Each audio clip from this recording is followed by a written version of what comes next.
What did you think, Martha? Yeah, it was good, wasn't it? Well, after much debate whether or not this film actually exists or not, it's finally here. The Snyder Cut, or Zack Snyder's Justice League as it's being called. So for those of you who don't know, this was initially supposed to be made by Zack Snyder. Originally supposed to be two separate Justice League films, but due to a family tragedy, Snyder had to step away from the project and was then taken over by Joss Whedon, who condensed this 4-hour-long epic into 2 hours, chopped it up, reshot it, digitally removed a mustache, and what we got was an incredibly poor superhero movie.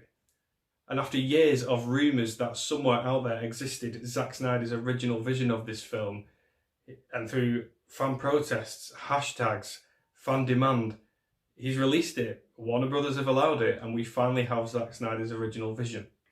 Plot-wise, the film stays relatively the same. We have our heroes after the death of Superman following the end of Dawn of Justice, people coming to terms with that, and then we also have this invasion led by Steppenwolf on behalf of the villain Darkseid.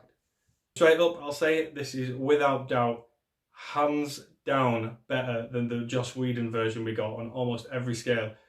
This is an entirely different film. In fact, I would even go to the extent of saying there are probably only 3 scenes from the Whedon version that are in this film, albeit those would have been Zack Snyder's original scenes that were interspliced with the Whedon cut.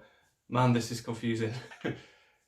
Every character here is fleshed out a lot more. Most notably, Cyborg, played by Ray Fisher. His arc in this film is really great. He was probably my favourite aspect of the film. He gets a lot of screen time here. He's probably the one with the most screen time.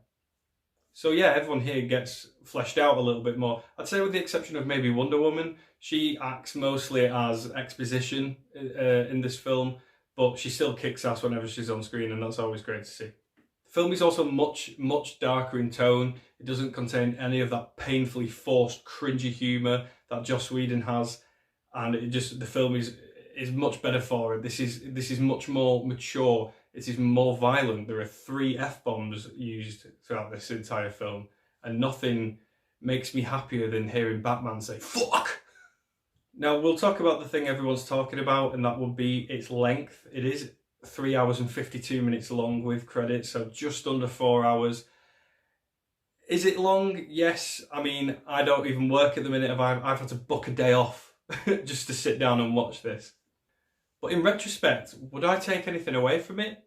Probably not. I mean, how good is it to see a director's original vision come into play? We very rarely see that. A lot of the time we see director's cuts released decades later in terms, Blade Runner or Alien would be good examples of that. So the fact that Warner Brothers allowed this, released it, gave Zack Snyder the funds to release this is absolutely excellent.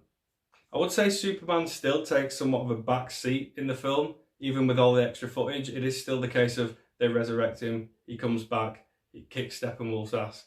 That's about it. And there's also that scene on the farm, except this time we don't have the terribly edited out facial hair.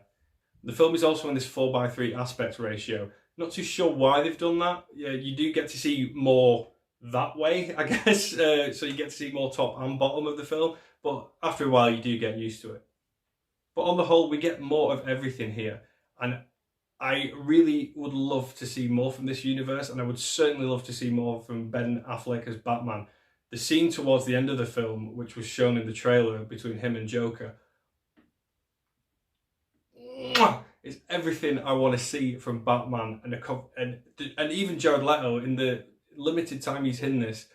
It is far better than anything we saw in Suicide Squad. Him and Batman, we see that classic clash of ideologies they have, and there's this monologue that Batman gives to him, and it's bone chilling. And I would love to see this. I would love to see more than that.